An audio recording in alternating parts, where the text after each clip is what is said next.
Life of Jesus, a devotional study by Melva Purkis.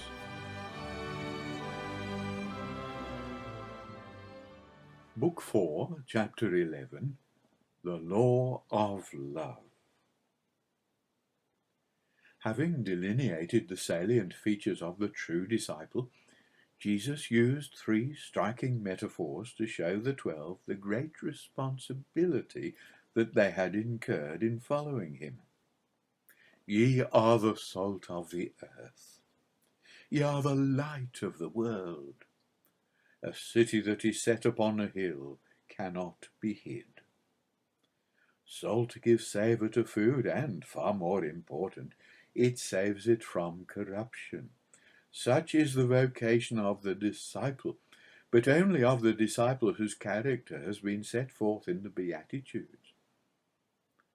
It will be the example of the preacher which will give authority to his message. A call to regeneration without the transformation of the prophet is worse than valueless. Disciples whose words have lost the support of their conduct will never save men from corruption. They will only bring shame upon him who appointed them. Their power for harm is as great as their power for good. But mingling with the world and saving it from corruption, they must also live above it. They are as light shining on high, spreading radiance far and wide. As a lamp illuminates the blackness, so they must seek out the dark environment where the gospel of love can be preached and the works of compassion undertaken. In the midst of evil, men must feel the contrast of their goodness. The emphasis in these metaphors remains where it has been in the Beatitudes, not on what the disciples do, but on what they are. Salt that is good inevitably exerts a wholesome and saving influence. Light which is not obscured cannot do anything but illumine the darkness. So disciples who show the qualities Jesus has described cannot fail to be worthy of him that sent them. A city that is set on a hill cannot be hid. It may be welcomed as a haven of rest by the weary traveller.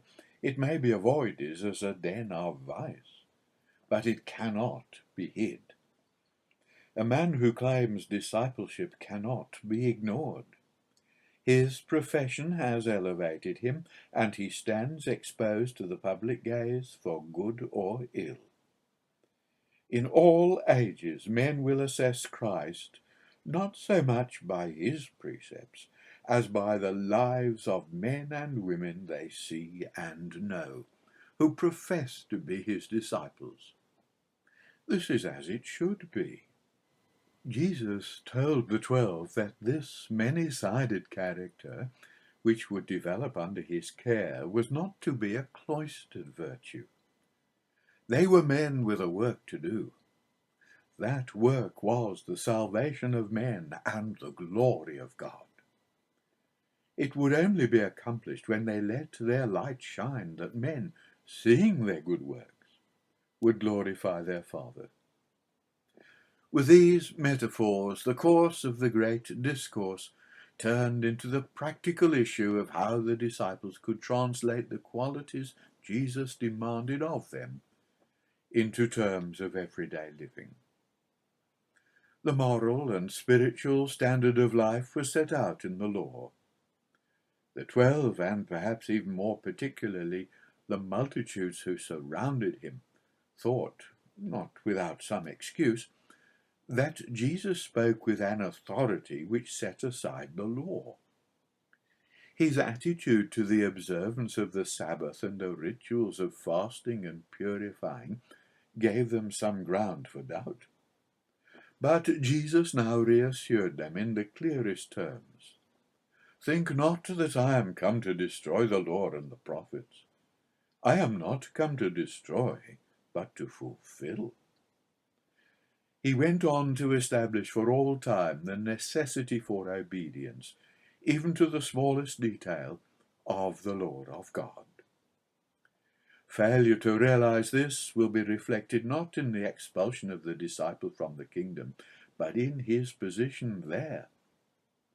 Yet there was a far greater mistake than failing to keep the law, and that lay in misinterpreting the very nature of righteousness.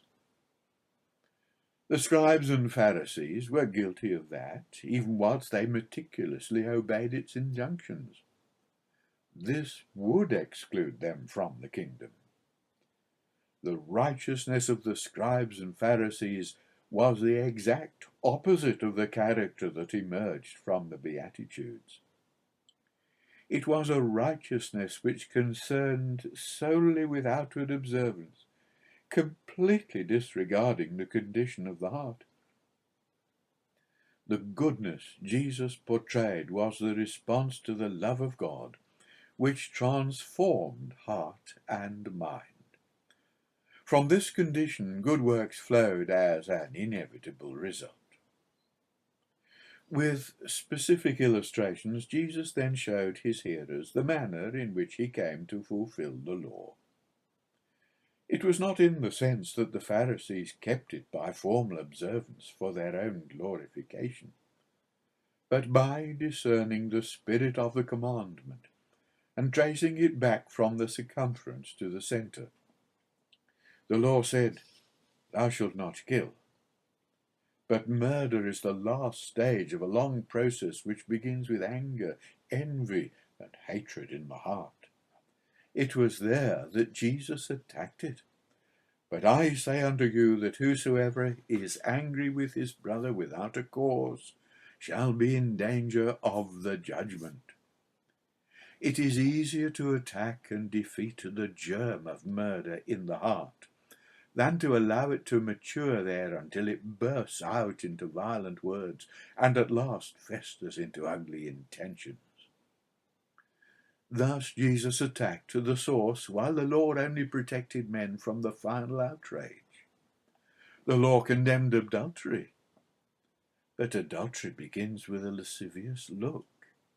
There it can be easily defeated in a short, sharp battle. Any thought can be dismissed by a determined "not wanted." Jesus teaches us to win our warfare at that stage. It will be done by the one who displays the qualities of heart which he has described in the Beatitudes. No sacrifice is too great to ensure purity of heart and mind in the powerful antagonism of the lust of the flesh. Rather than approach the dangerous waters where the law demands its penalty, it is better to pluck out the right eye or cut off the right hand. But these sacrifices will only be necessary where the first spark of passion is not immediately extinguished. Jesus went on to speak of divorce. His words here are only a part of his teaching on a subject to be considered later. He gave as a further illustration of his fulfillment of the law the question of oaths. The Jews held that their word was only binding when it was confirmed by an oath. Such an attitude served only to weaken men's sense of truth and stimulate irreverence. Once more, Jesus did not contradict the law, but he went beyond it. As in divorce, so here the Mosaic law made a concession to human weakness. A man swore an oath to impress upon himself and others the solemnity of his undertaking. But to the disciple revealing the qualities of Jesus had described, it was not necessary. Yea and nay were completely binding. There are no gradations of truth, no compromises, no subtleties. Nothing that will weaken the foundations of trust and confidence and lower the estimate of truth must be tolerated. Truth and reverence are the two things which become suspect by the emphasis imposed by an oath. They are the very things upon which discipleship is based. Jesus came into the world to bear witness to the truth of his Father's word.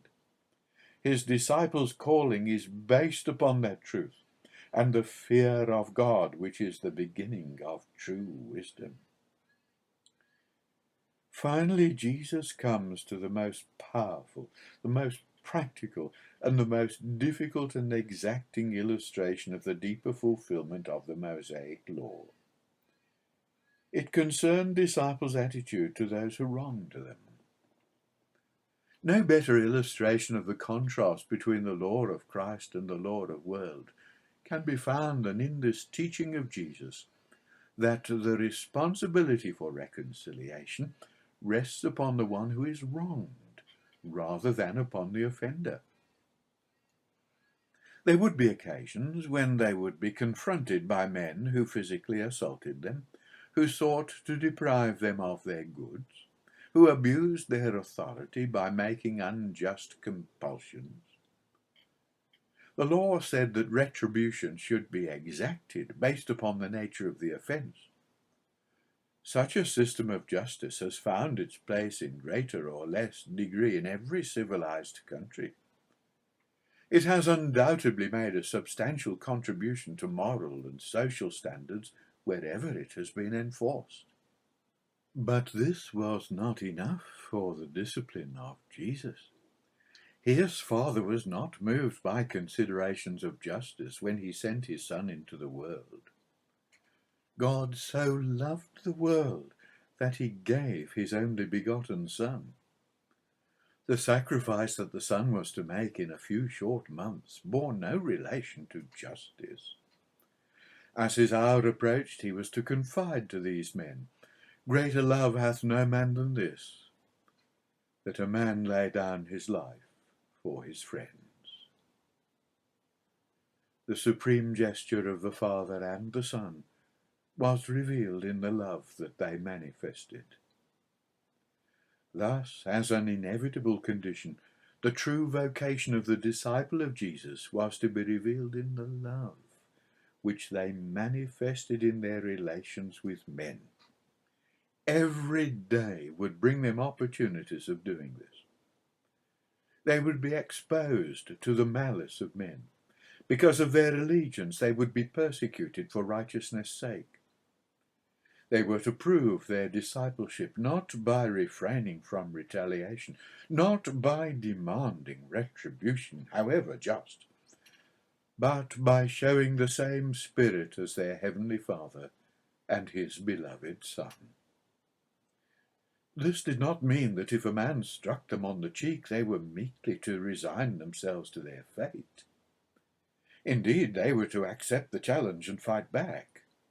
But the fight was to be transferred to the higher battlefield of love. They were to turn the other cheek, to give the cloak also, to walk the second mile. That is action. But it is the action of love in which the disciple wrests the initiative from the offender and fights him with weapons which he cannot understand or resist.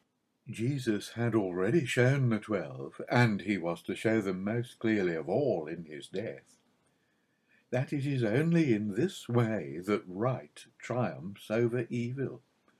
Wrong has no answer to the assault of love. Justice may check it by fear, but love conquers it. A wrongdoer understands retaliation. He is prepared to accept the penalties which justice demands. But confronted by the offensive of love, he is either baffled and beaten, or he responds and is transformed. The redemption of the world has its foundation laid upon this divine principle. It was only by learning it as they heard it unfolded by their Master in his revelation of the Father, and as they watched it unfolded in his own daily relations with man, that they could begin to respond to the exhortation which was the climax of his whole discourse. "Be ye therefore perfect, even as your Father who is in heaven is perfect." Book 4, Chapter 12, The Lord of Love, continued. The disciples were continually surrounded by those who regarded themselves, or were regarded, as the true patterns of religious life. Jesus had told them that unless their righteousness exceeded that of the Pharisees, there could be no place for them in the kingdom of heaven. Now he proceeds to enlarge on that.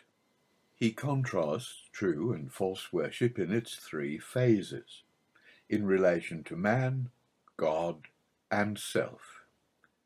He begins by removing the veneer from the religious exercises of the Pharisees and exposing their real motive. Take heed that ye do not your righteousness before men to be seen of them. Theirs was a religious life born and sustained in self-interest. It gives alms, prays, and fasts, not as spontaneous expressions of devotion to God, but because they are the price it is necessary to pay for the good opinion of men. They pay the price, they receive the reward. The transaction is over. How different are the spiritual devotions of the true child of God. Jesus was revealing to them the great love of God towards them, a love that could only be satisfied by a responsive love, expressed in worship and adoration to him, in good works to men, and in careful discipline of self. Such was God's claim upon them, and such was the only true motive for the performance of religious duties. Sincerity could, therefore, be the only test by which these devotions could be judged. There was a greater need for the giving of alms. The act may be expanded to represent all the material benefits which they could offer to their fellows. But because of the source from which the action springs, the left hand will not know what the right hand gives. The gift will not be made openly to be seen of men, nor will it be done self-consciously to be seen of himself. The admiration of men and the satisfaction of self are twin dangers, which will only be avoided if service is a humble response to the Father's love. There could have been no display of hypocrisy more revolting to Jesus than the sight of the Pharisees standing in the prominent places of the city in ostentatious piety at the times of prayer. They loved to be seen of men. They had their reward. The true place of prayer was in secret, when the door was shut and the soul was alone with God. Already Jesus had taught his disciples this by example rather than by precept. It would be impossible for them to remain unaware for long of his relationship with his Father. They saw an awareness of God and a dependence upon him which had not been seen since the days of David. They saw an even fuller interpreter of the heart cry of the psalmist. As the hart panteth after the water brooks, so panteth my soul after thee, O God.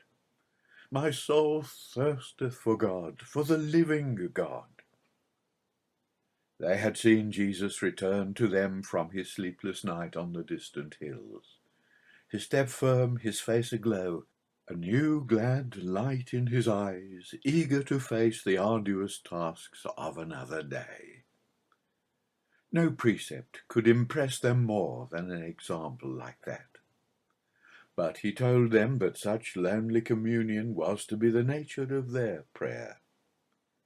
He gave them a pattern which disciples ever since have treasured as the Lord's Prayer. It obeyed the injunctions of its author in its simplicity. It focused attention first upon God and his purpose, and then turned to the suppliant's needs, limiting its request for temporal things to immediate necessities. concentrating more upon the needs of the heart, forgiveness and the breadth of spirit to forgive, an appeal for deliverance from temptation, and a final ascription of eternal power and glory to God. The prayer has been called the alphabet of prayer. According to our needs and circumstances, each of its sentences can be enlarged and developed. What vivid pictures are stirred into life by the brief petition, "Thy kingdom come." What heart-searchings, what earnest longings, what a challenge may be evoked by those simple words, "as we forgive." This prayer can be translated and enlarged into the terms of every disciple's life. It can lose its formality and become intensely personal. Yet if our spirit is right and our desire great, by repetition of its simple words, we can keep close to God in those barren days when we wist not what to say. The course of the great discourse turned on this point, and Jesus went on to discuss with his disciples something that was implicit in all that he had already said. He spoke of the difference in motive and outlook, and therefore in values, between the disciples as children of the kingdom and the children of the world. They had already seen from his opening words that their blessedness bore no relation to the earthly possessions upon which the natural man places such store. Their continued state of blessedness depended upon keeping unwaveringly to the standard of values which had prompted them to forsake all and follow Christ. In doing that, they had shown where their treasure was, and therefore where their heart was. The ungodly piety of the hypocrites had its reward. It was immediate and final because it was of the earth, and like all earthly treasures, subject to moth, rust, and extinction. As long as the disciples kept their perspective, their whole being would be pervaded with light. If it was forsaken, the whole spiritual vision would not merely be clouded, it would be lost. It was not only unwise, but impossible to serve two masters. There could not be two controlling influences in the heart. To set the affections on the world was to give up the kingdom. Ye cannot serve God and mammon. But in turning away from the world and avoiding the lust for its riches and rewards, the disciples were exposed to a lesser danger, the danger of anxiety. Of this Jesus now spoke, not in the severe terms in which he spoke of divided loyalty, but in appealing words of exhortation. He reminded them that they will not be destitute because they are not spending their lives seeking means of sustenance and comfort. The loving Father, who had already provided them with a body with all its wonderful faculties, a life instinct with great possibilities, was both able and willing to maintain it. They had only to look about them to see not only God's creative power, but also his protective care. The birds banking and wheeling in the bright sunlight above their heads, the unconscious beauty of the anemones nestling among the grasses at their feet, their joyous witnesses of the provident care of their Creator. How much greater would be the love and provision he would extend to the highest work of his hands, especially those whose lives were dedicated to him, and whose one great object was to give him pleasure. There was every incentive for trust and none for doubt. The great object of the disciples' vocation remained. Unmoved by the false glitter of the world's rewards, unhampered by anxieties concerning their daily needs. They were to lay up treasure in heaven, to serve God alone, and to seek first his kingdom and his righteousness.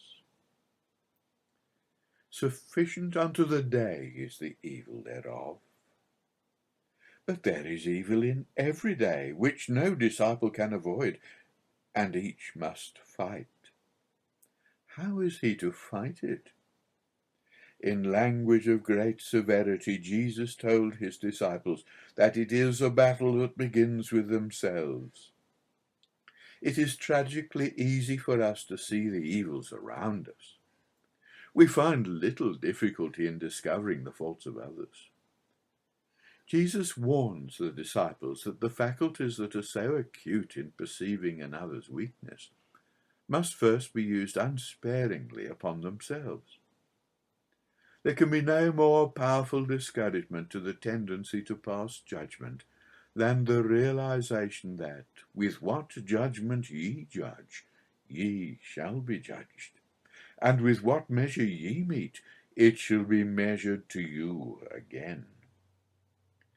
Even deep devotion and dedication to God has its own subtle temptations.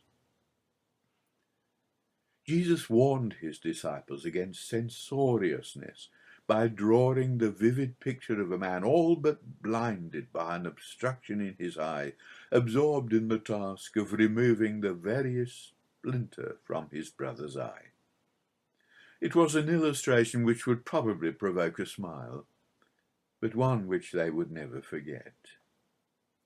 It is a timely reminder to disciples of each successive generation of one of the most insidious and prevalent dangers.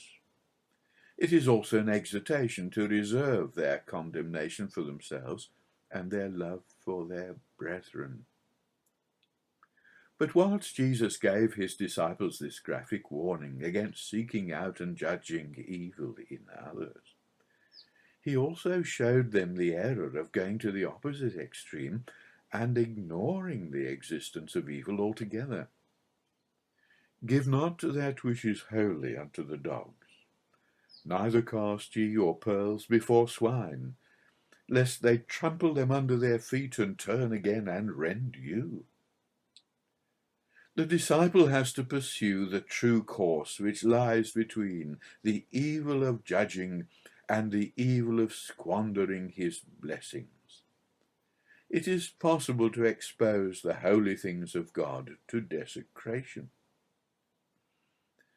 Whilst his great work, like that of his master, is to preach the gospel by word and example, it is possible to do this work not only unprofitably, but injuriously. The secrets of God's grace and the confession of deep spiritual experiences can be recklessly divulged, bringing shame upon the word and needless persecution upon the unwise disciple. A wise man's heart discerneth both time and judgment. And to decide when to speak and when to forbear must be one of many responsibilities which are the accompaniment of divine privilege. The immature disciples may well have felt despondent about such exacting requirements and subtle pitfalls. Their Lord brings them fresh courage with his renewed assurance of divine help and guidance. Ask, and it shall be given you. Seek, and ye shall find. Knock, and it shall be opened unto you. There is a sense of progressive intimacy in this threefold encouragement and promise. Jesus reintroduces the subject of prayer, but not now as a religious duty exercised with a sincerity which contrasts with the hypocrisy of the Pharisees, but as a power in the life of the disciple, which will enable him to make true decisions, avoid the many evils which beset him, and keep his feet on the path of love and service, which will lead him at last to the kingdom of God. Accepting this privilege, which will keep their hearts right with their Maker, Jesus showed that it would enable them to keep their hearts right with their neighbour also. Therefore all things whatsoever ye would that men should do to you, do ye even so to them, for this is the law and the prophets. It was the complete vindication of his teaching that he had come not to destroy, but to fulfill. His words are the positive attitude of love which he demanded of himself and required of his disciples. On this high note, the Master completed his description of the principles of the kingdom he had come to proclaim. He had shown the 12 the blessings which were associated with it, both in this life and also in that which is to come. He had not hesitated to set forth the price it demanded of them in self-control, self-humbling, and self-sacrifice. For this very reason, the great mass of humanity would find it unattractive and prefer selfish pleasures and temporary rewards. Only the few would tread the narrow path of life. But they were among those few, and to them his invitation went forth, an invitation as stirring and challenging as the "Follow me," which had preceded it. Enter ye in at the strait gate. In drawing the comparison between the two ways, the emphasis remained where it had been right through the discourse, not upon the destruction of the one and the life of the other, but upon the price it demanded of them. He appealed thus to all that was noble and good in them. Jesus warned the 12 against the false prophets who would arise in their midst, disguising their deceit in specious pretensions. Their efforts will fail and their identity be discovered if they are recognized by their fruits. Truth in the heart brings forth good fruit in the life. But the test by which the credentials of the prophet are proved is also the test which will be applied to the disciple in the day of account. There will be many professions of allegiance at the judgment seat, many eager recitals of works accomplished. But he will know by their fruit those who have responded to his precepts of love, and thus done the Father's will. They alone shall enter the kingdom of heaven. Finally, the great discourse draws to its close on an awe-inspiring note. There will be a junction even on the narrow road. It is one thing to hear, understand, and assent to the will of God as set forth in the revelation of his Son. It is another to translate that assent into terms of everyday living. The man who hears and obeys has hard work before him. He digs deep into solid rock. With painful slowness and many setbacks, the building is erected on the foundation. But it stands firm against assaults from without and strains from within. The man who hears but obeys not ignores the first essential of building. He does not bother about the foundations. He builds upon loose sand. However beautiful and imposing the structure may look, it shudders and falls under the impact of the first storm. This impressive parable with which Jesus brings to a close his charter of the kingdom of God is a solemn challenge to every disciple of every age. We are so familiar with this great Sermon on the Mount. We have known and loved its passages from childhood. Our very intimacy with it demands an answer which will determine our position in the day when the lawgiver and the mediator assumes the role of judge. Are we doers of the word?